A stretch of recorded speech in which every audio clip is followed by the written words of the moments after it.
Hello students, welcome you all. बच्चों, आज इस क्लास में हम पढ़ेंगे बीएड थर्ड सेमेस्टर की guidance and counselling. Guidance and counselling का मतलब है कि शैक्षिक निर्देशन एवं परामर्श, एजुकेशनल गाइडेंस एंड काउंसलिंग। बच्चों, आज की क्लास में हम पढ़ेंगे कि निर्देशन की क्या आवश्यकता होती है।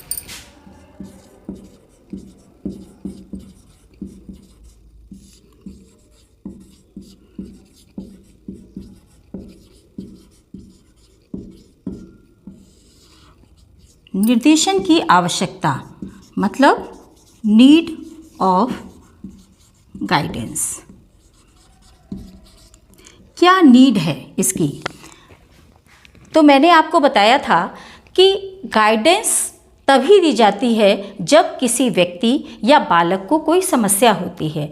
उस समस्या से निपटने के लिए, उस समस्या का निवारण करने के लिए, उस समस्या का समाधान करने के लिए गाइडेंस दिया जाता है, ताकि हम व्यक्ति या बालक को उसके योग्यता के अनुसार उसको इतना कैपेबल बना दे कि वह अपनी समस्या को समझकर अपनी समस्या का समाधान स्वयं करे। मैंने कई बार कहा है आपसे कि निर्देशनदाता समस्या का समाधान नहीं करता है, बल्कि वो मार्गदर्शन करता है कि आपको क्या करके, क्या क्या चीज़ें फॉलो करके या किस तरह से आप अपनी समस्या का समाधान कर सकते हैं। तो अब ये देखेंगे आज हम कि निर्देशन की आवश्यकता क्यों पड़ती है। देखिए बच्चों, मैंने आपको बताया था कि निर्देशन मुख्य 3 क्षेत्र में दी जाती है। शैक्षिक क्षेत्र, जिसको कि हम कहते हैं एजुकेशनल एरिया, ठीक। उसके बाद हमारा वोकेशनल क्षेत्र, जिसको कि हम कहते हैं व्यावसायिक,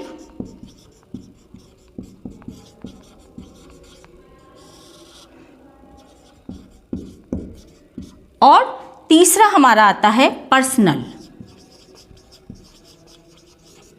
तो जिसको हम कहते हैं व्यक्तिगत। तो ये 3 मुख्य एरिया है, या आप कह सकते हैं स्कोप है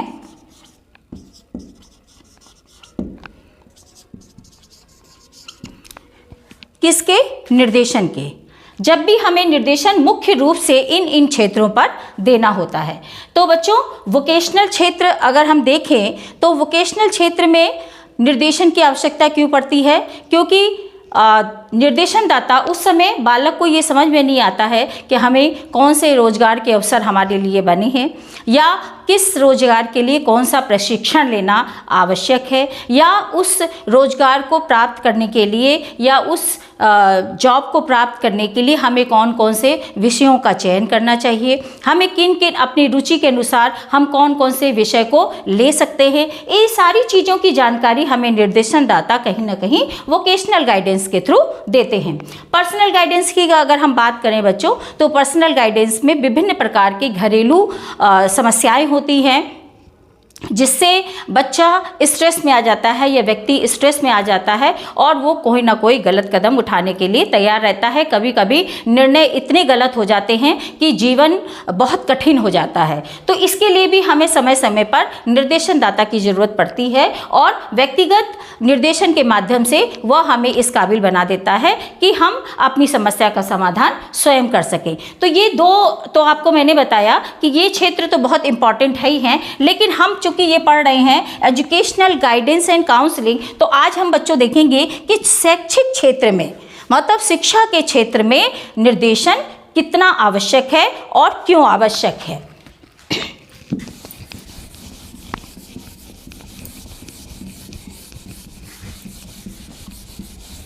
तो देखिए बच्चों, अगर हम देखते हैं शैक्षिक क्षेत्र मतलब शैक्षिक निर्देशन,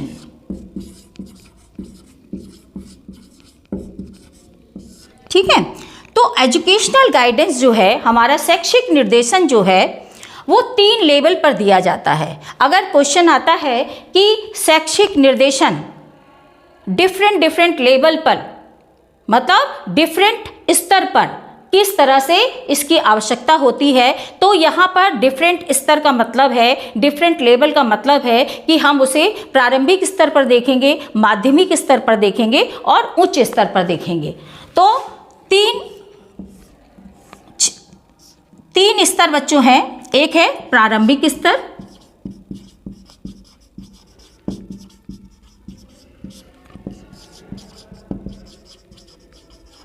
प्राइमरी लेवल, दूसरा हमारा है माध्यमिक स्तर,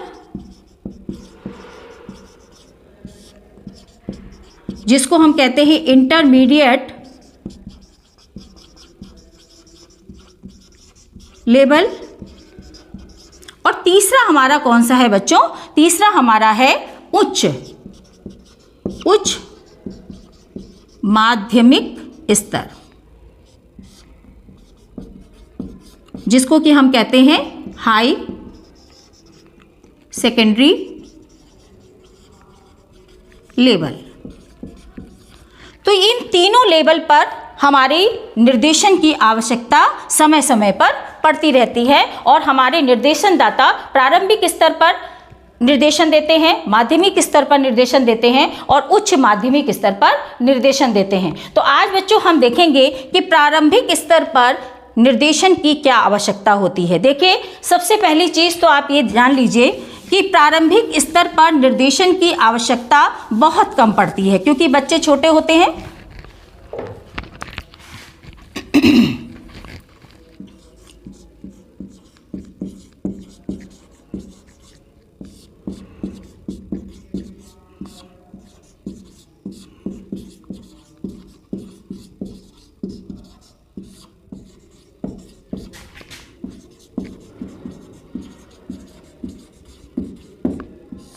प्रारंभिक स्तर पर निर्देशन की आवश्यकता।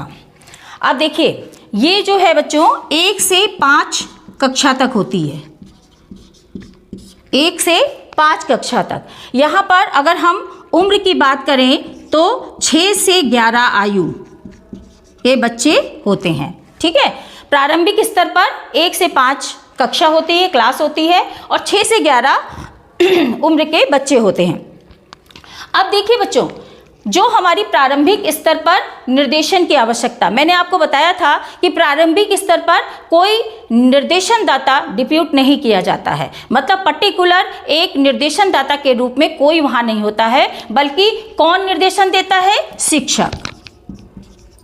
शिक्षक ही अपने हिसाब से समय समय पर बालकों को निर्देशन देते रहते हैं। तो निर्देशन देने का मतलब उन्हें कोई खास ऑब्जेक्टिव पर निर्देशन नहीं दिया जाता है, बल्कि रोजाना के काम के लिए कैसे आप रोजाना काम करें, किस तरह से आप अपने स्वच्छता का ध्यान रखें, शारीरिक रूप से किस तरह से व्यायाम करें, क्या क्या आपको नियम फॉलो करना चाहिए, किस तरह से आप एक दूसरे के सहयोग कर सकते हैं, किस तरह से आप खुद को एडजस्टमेंट कर सकते हैं खुद का, इन सारी चीज़ों पर निर्देशनदाता निर्देशन प्रदान करता है। तो हम पॉइंट वाइज इसको समझ लेते हैं बच्चों।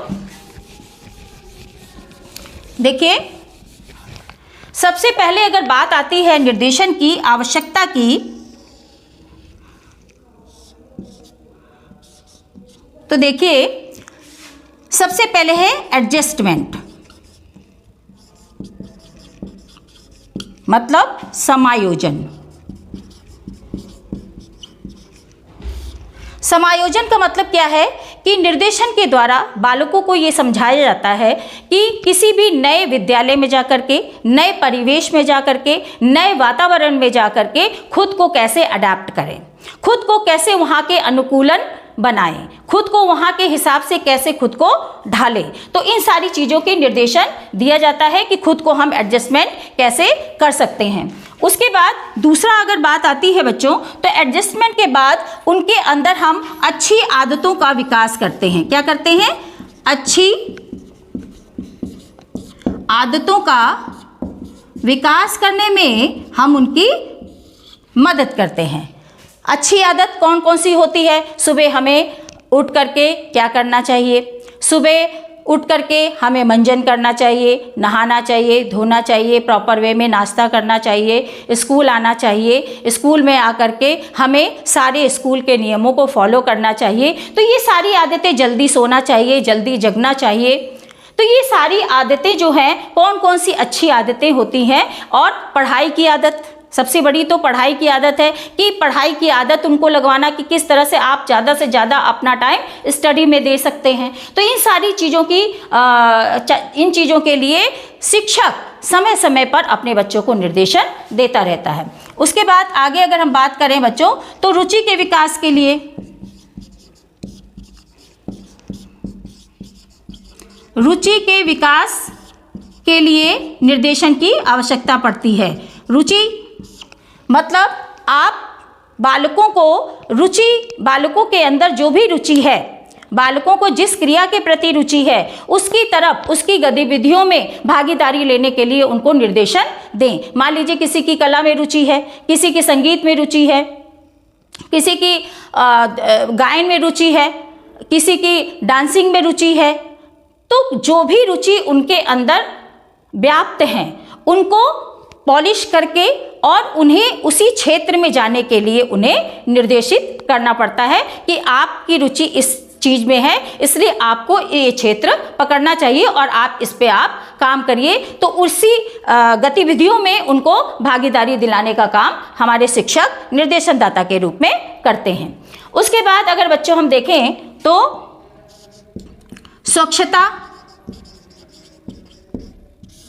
स्वच्छता की जानकारी देने के लिए, स्वच्छता की जानकारी देने के लिए निर्देशन की आवश्यकता पड़ती है।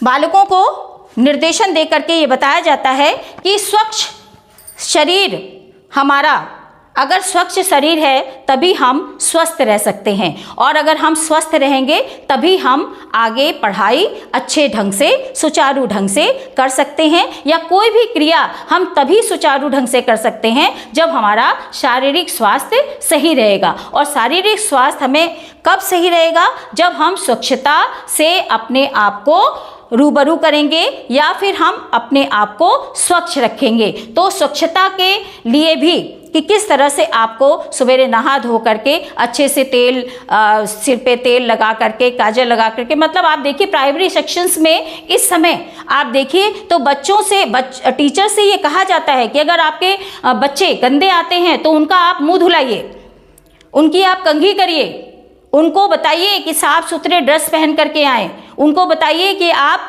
ठीक ढंग से जूते और चप्पल पहन करके आएँ, उनको आप बताइए कि स्वच्छता से आप खाना खाएं, स्वच्छ खाना खाएं, स्वच्छ जल पिएं। तो इन सारी चीज़ों का निर्देशन हम समय समय पर प्राइमरी लेवल पर शिक्षक के द्वारा दिया जाता है। ठीक है बच्चों।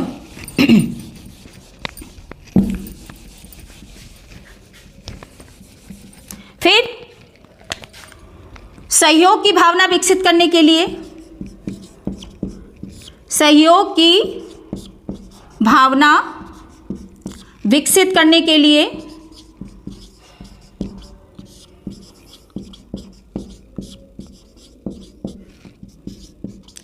उनके अंदर ऐसी शक्ति का विकास करें जिससे कि वह एक दूसरे का सहयोग करें, अपनी सहपाठी का सहयोग, अपने पेरेंट्स का सहयोग, अपने दादा दादी का सहयोग, अपने नेबर्स का सहयोग। तो किस तरह से आप एक दूसरे की सहयोग कर सकते हैं या एक दूसरे की सेवा कर सकते हैं, इन चीज़ों के लिए भी निर्देशन की आवश्यकता पड़ती है। आत्मविश्वास बढ़ाने के लिए बच्चे छोटे होते हैं, थोड़ी थोड़ी चीज़ों में डर जाते हैं, थोड़ी थोड़ी चीज़ों में उनका खुद से कंट्रोल खत्म हो जाता है। तो उनके अंदर निर्देशन के द्वारा आत्मविश्वास जगाएं कि नहीं, ये काम आप कर सकते हैं, इसमें डरने की ज़रूरत नहीं है। तो निर्देशनदाता उनके अंदर आत्मविश्वास बढ़ाने का भी कार्य निर्देशन के थ्रू करते हैं। फिर अगर हम देखें बच्चों तो पढ़ाई की आदत,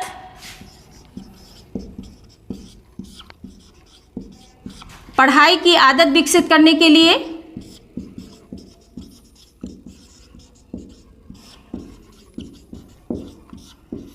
निर्देशन की आवश्यकता पड़ती है कि किस तरह से हम ज़्यादा से ज़्यादा समय अपनी पढ़ाई में दें। उसके बाद व्यवहारिक ज्ञान, व्यवहारिक निर्देशन मतलब आपका बिहेवियर कैसा होना चाहिए, आपका बर्ताव कैसा होना चाहिए, इसके लिए भी निर्देशन प्रोवाइड किया जाता है।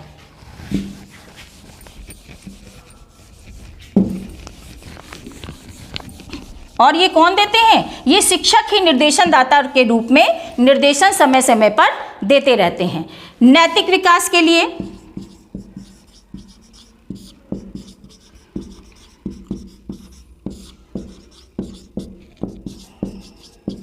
नैतिक विकास, उनको मॉरल टीचिंग दीजिए, उनको उनका नैतिक विकास करिए, उनको ईमानदारी सिखाइए, उनको सत्य बोलना सिखाइए।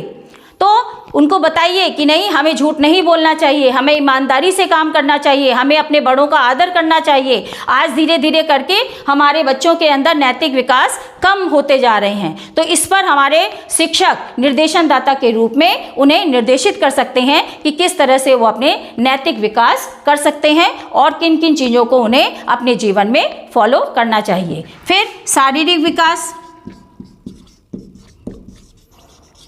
शारीरिक विकास के लिए मैंने अभी आपको बताया एक अच्छे शरीर में ही एक अच्छा मस्तिष्क होता है। तो शारीरिक विकास के लिए भी निर्देशनदाता समय समय पर उन्हें विभिन्न प्रकार के खेलकूद, विभिन्न प्रकार के योगा, विभिन्न प्रकार के व्यायाम करा करके उनके शारीरिक विकास के लिए भी निर्देशित करते रहते हैं।